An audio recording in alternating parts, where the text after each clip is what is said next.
another issue. So just respond to my oversight request. Finally, I want to talk about the budget as it relates to what the Biden administration is proposing to spend, I guess, to fix Central America. My first trip down to Central America, it was interesting what the presidents of those countries talked about in terms of problems they were dealing with. And first it was corruption and then impunity. Obviously, I understand corruption. I thought impunity, that's odd. I mean, what are you talking about there? And the fact of the matter is, they're talking about the fact that the drug cartels are untouchable. And by the way, the drug cartels in Central America, because through our drug interdiction efforts, we stopped, or we certainly redirect the flow through the Caribbean and up to Central America, destroying those societies in many respects. So I don't know what amount of money we can spend in Central America to really address the drug lords.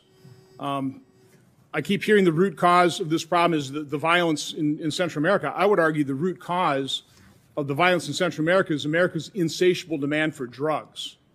So the border crisis, which is the current crisis, is completely the result of the actions that President Biden took when he first entered office, ending the successful migrant protection policy, the agreements with those countries, and quite honestly, not completing the 250 miles of border wall that is bought and paid for. So I listened to Vice President Harris talking about, oh, yeah, we're going to secure the border. I see no evidence of that.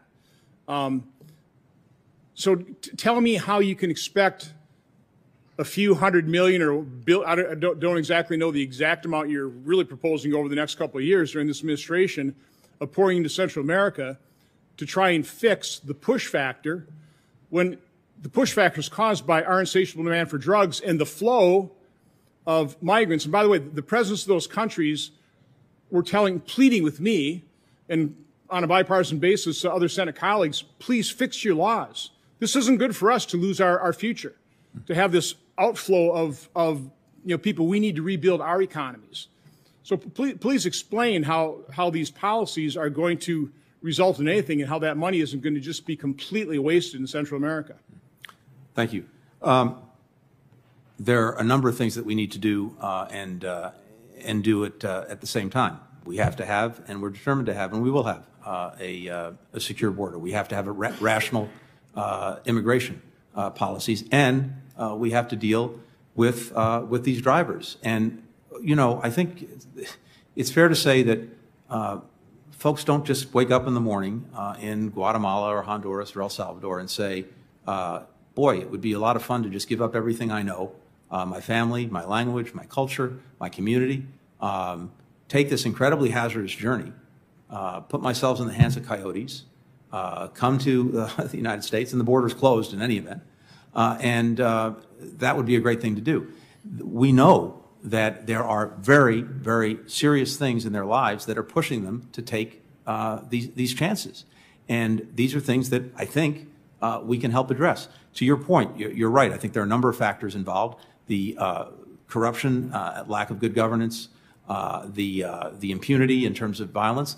The single biggest driver in most places, in my estimation, though, is fundamentally a lack of opportunity, a lack of a job, a lack of a paycheck, being able to put money on the table, feed their families.